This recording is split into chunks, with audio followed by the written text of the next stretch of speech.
بل احیاء ولکن لا تشعرون۔ صدق اللہ مولانا العظیم۔ ان اللہ وملائکتہ یصلون علی النبی یا ایہا الذین آمنوا صلوا علیہ وسلموا تسلیما۔ الصلاۃ والسلام علیک یا سیدی یا رسول اللہ وعلی آلک واصحابک یا نور اللہ۔ الصلاۃ والسلام علیک یا نبی اللہ وعلی آلک واصحابک یا نور اللہ۔ الصلاۃ والسلام علیک یا نبی اللہ وعلی آلک واصحابک یا نور اللہ۔ الصلاۃ والسلام علیک یا نبی اللہ وعلی آلک واصحابک یا خاتم النبیین۔ محترم سامعین، شوال کا مہینہ جا رہا ہے۔ اس مہینے کے اندر کفر اور اسلام کی دوسری بہت بڑی جنگ ہوئی تھی، جس کا نام غزوہ احد ہے۔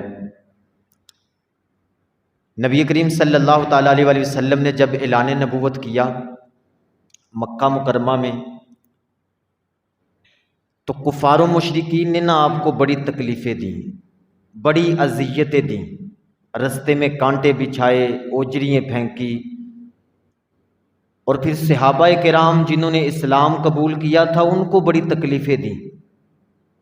حضرت بلال حبشی رضی اللہ تعالیٰ عنہ کے ساتھ کیا سلوک کیا؟ کئی صحابہ کرام کو دہکتے ہوئے کوئلوں کے اوپر لٹایا گیا، اور نبی کریم صلی اللہ علیہ وآلہ وسلم کو بھی طائف کے اندر بھی پتھر مارے گئے، بڑی اذیتیں۔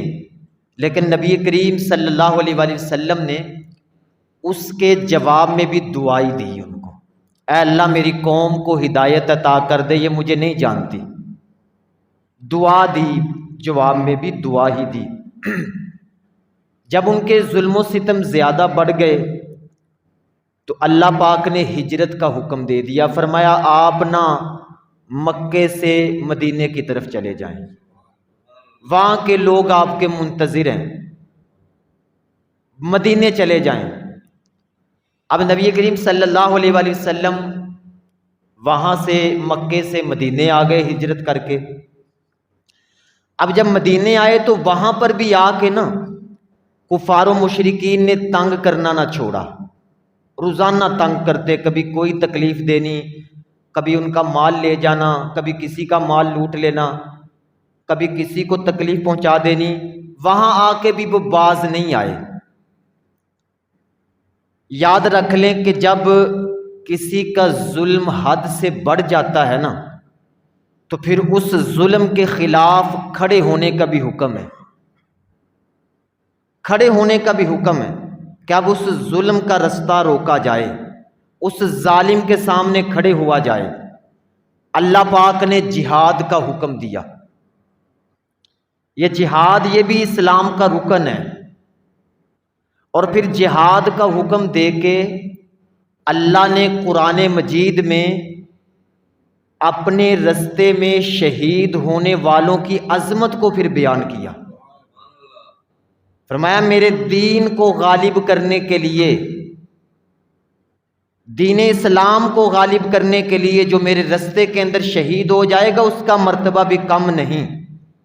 اللہ پاک نے فرمایا وَلَا تَقُولُوا لِمَن يُقْتَلُ فِي سَبِيلِ اللَّهِ أَمْوَاتٌ، فرمایا جو میرے رستے میں شہید ہو جائے، قتل کر دیا جائے، شہید ہو جائے۔ آگے فرمایا بل احیاء، فرمایا وہ جو شہید ہو جائے نا میرے رستے میں، اموات، ان کو مردہ نہ کہو، ان کو مردہ، بل احیاء، اللہ پاک نے فرمایا وہ تو زندہ ہیں، زندہ، وہ تو زندہ ہیں۔ جب شہید زندہ ہے تو نبی کریم صلی اللہ علیہ وسلم کی وجہ سے تو ان کو یہ عظمت مل رہی ہے۔ جب شہید زندہ ہیں تو انبیاء بھی اپنی قبروں میں پھر زندہ ہیں۔ اللہ پاک فرما رہا شہید زندہ ہے، زندہ، بل احیاء، وہ شہیدوں کو یہ رتبہ کیسے مل رہا ہے؟ کن کی وجہ سے؟ نبی کریم صلی اللہ علیہ وسلم کی وجہ سے مل رہا ہے نا۔ اللہ پاک نے فرمایا بل احیاء، وہ مردہ نہیں، بل احیاء بلکہ وہ زندہ ہیں، زندہ، ولکن لا تشعرون، آگے اللہ پاک نے فرمایا تمہیں ان کی زندگی کا کوئی شعور نہیں، کوئی شعور تمہیں نہیں ان کی زندگی کا۔ وہ زندہ ہیں، تمہیں نہیں پتا، تم شعور نہیں رکھتے۔ میرے رستے میں شہید ہونے والوں کو مردہ نہیں کہنا، وہ زندہ ہیں۔ اور پھر نبی کریم صلی اللہ علیہ وسلم نے فرمایا جب کوئی بندہ شہید ہوتا ہے نا تو اس کو اللہ کی طرف سے جو سب سے پہلا تحفہ ملتا ہے نا، وہ یہ تحفہ ملتا ہے کہ اس کے خون کا قطرہ زمین میں بعد میں گرتا ہے، اللہ اس کی بخشش پہلے کر دیتا ہے۔ پہلا تحفہ یہ ملتا ہے۔ اور دوسرا تحفہ نبی کریم صلی اللہ علیہ وسلم نے فرمایا وہ جو شہید ہوتا ہے نا، اس کو اس کی شہادت سے پہلے ہی جنت میں اس کی جگہ دکھا دی جاتی ہے، جنت میں اس کا مقام دکھا دیا جاتا ہے۔ اور تیسرے نمبر پر فرمایا جو تحفہ ملتا ہے نا شہید، اس کو اللہ قبر کے عذاب سے محفوظ رکھتا ہے۔ اور چوتھے نمبر پر جو تحفہ ملتا ہے، نبی کریم صلی اللہ علیہ وسلم نے فرمایا کہ قیامت کے دن اللہ اس خطرناک موقع پر، بڑا ہولناک وقت ہوگا، سورج 1.25 میل پر تانبے کی زمین، نبی کریم صلی اللہ علیہ وسلم نے فرمایا ایسے وقت میں بھی شہید کو کچھ بھی نہیں ہوگا، اللہ اسے قیامت کے خوفناک دن میں بھی اپنی حفاظت میں رکھے گا۔ اور 5ویں نمبر پر فرمایا قیامت والے دن اس کے سر پر وقار کا تاج اللہ رکھے گا، عزت کا تاج اس کو پہنایا جائے گا شہید کو۔ اور 6 نمبر پر فرمایا کہ شہید اپنے خاندان کے 70 لوگوں کی شفاعت کرے گا۔ یہاں پر کئی لوگ انبیاء کی شفاعت کے منکر ہوتے ہیں، نبی کریم صلی اللہ علیہ وسلم فرما رہے ہیں کہ شہید شفاعت کرے گا، شہید 70 لوگوں کی شفاعت کرے گا قیامت والے دن اپنے خاندان میں سے۔ اور نبی کریم صلی اللہ علیہ وسلم نے فرمایا کہ 3 آدمی جو سب سے پہلے قیامت والے دن جنت میں جائیں گے، 3 شخص۔ پہلے نمبر پر کون؟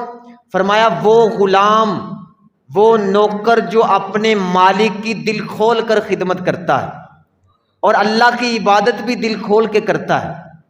اور دوسرے نمبر پر فرمایا متقی، متقی پرہیزگار تقوی والا بھی پہلے جنت میں جائے گا۔ اور تیسرے نمبر پر فرمایا کہ شہید یہ بھی قیامت والے دن پہلے جنت میں جائے۔ اب یہ صحابہ کرام کے اندر نا شہادت کے جذبے تھے۔ نبی کریم صلی اللہ علیہ وسلم نے فرمایا جس کے دل کے اندر شہادت کا جذبہ نہیں نہ ہے، اس کے جسم کے اندر دھڑکنے والا دل کسی مومن کا دل نہیں ہے، وہ منافق کا دل ہے جس کے اندر جذبہ شہادت ہی نہیں، اس نے اپنے اندر جذبہ شہادت پیدا ہی نہیں کیا۔ نبی کریم صلی اللہ علیہ وسلم نے فرمایا جس کے اندر جذبہ شہادت نہیں، اس کے جسم میں مومن کا دل بھی نہیں، وہ تو منافق کا دل ہے۔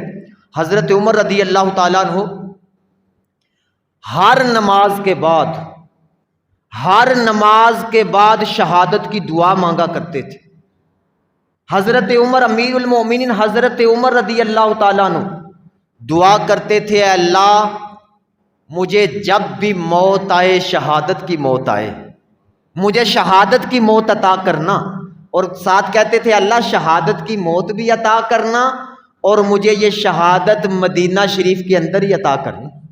یہ دعا ہر نماز کے بعد دعا کرتے تھے حضرت عمر رضی اللہ تعالی۔ صحابہ کرام کے اندر یہ جذبے تھے۔